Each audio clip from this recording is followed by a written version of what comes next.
यह कहानी की शुरुआत होती है एक प्यारे से शहर में, जहां दो खूबसूरत घर आमने सामने बने हुए थे। एक घर में रहता था हमारा हीरो रायस्टार और दूसरे में उसका सबसे अच्छा दोस्त गैन भाई। दोनों सिर्फ पड़ोसी ही नहीं थे, बल्कि एक दूसरे के बहुत ही गहरे दोस्त भी थे। हर सुबह का एक ही रूटीन होता, दोनों मिलते, हंसी मजाक करते हुए अज्जू भाई की टपरी पर चाय पीने जाते। उस दिन भी सब कुछ हमेशा की तरह था, लेकिन शाम के वक्त जब दोनों चाय पीकर वापस लौट रहे थे, तभी उनकी नजर सड़क के कोने में एक अजीब सी चमकती चीज पर पड़ी। जिज्ञासावश दोनों ने बाइक रोकी और नीचे उतरकर देखने लगे। वहां पड़े थे दो अजीबोगरीब जादुई जानवर। वो दोनों ऐसे जीव थे जो ना पहले कभी देखे गए थे, ना ही कभी सुने गए थे। ज्ञान भाई हैरान होकर बोला, अरे भाई, ये कैसे जानवर हैं? मैंने तो आज तक ऐसा कुछ नहीं देखा। रायस्टार भी घबरा कर बोला, सच कह रहा है तू, लेकिन अगर हमने इन्हें पुलिस को सौंपा तो वो लोग इन पर कोई भी एक्सपेरिमेंट कर सकते हैं या कुछ और बुरा। ज्ञान भाई थोड़ी देर सोचकर बोला, तो फिर क्या करें?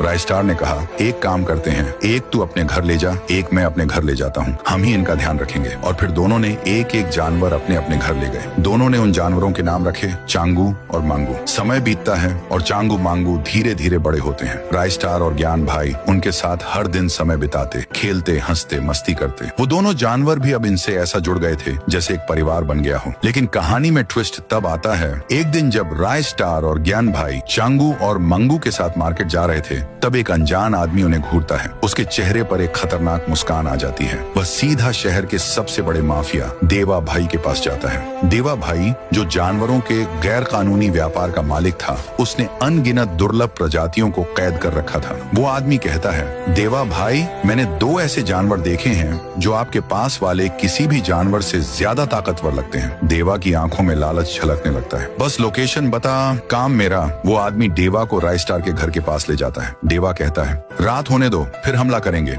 रात होती है और देवा का गैंग हमला कर देता है। रायस्टार और ज्ञान भाई के घरों से उनके प्यारे चांगू और मांगू को चुरा लिया जाता है। ज्ञान भाई सबसे पहले जागता है, रायस्टार जल्दी उठ, हमारे जानवर चोरी हो गए। रायस्टार बिना समय गंवाए अपनी सुपर बाइक लेकर निकल पड़ता है। दूसरी तरफ देवा और उसका आदमी अमिट हंसते हुए कहते हैं, कैसे बेवकूफ बनाया दोनों को। लेकिन तभी एंट्री होती है रायस्टार और ज्ञान भाई की। तुम आए हो अपनी मर्जी से, लेकिन जाओगे मेरी मर्जी से। और फिर शुरू होती है जबरदस्त फाइट। चारों तरफ अफरा तफरी मच जाती है। एक तरफ ज्ञान भाई जमीन पर गिर जाता है, दूसरी ओर रायस्टार थक चुका होता है। देवा और अमिट अब उसके सामने खड़े होते हैं, लेकिन तभी कुछ अजीब होता है। देवा और अमिट की आंखों में डर झलकने लगता है। वो दोनों तुरंत वहाँ से भाग जाते हैं। रायस्टार हैरान होकर पीछे देखता है और वहाँ खड़े होते हैं चांगू मांगू के पास।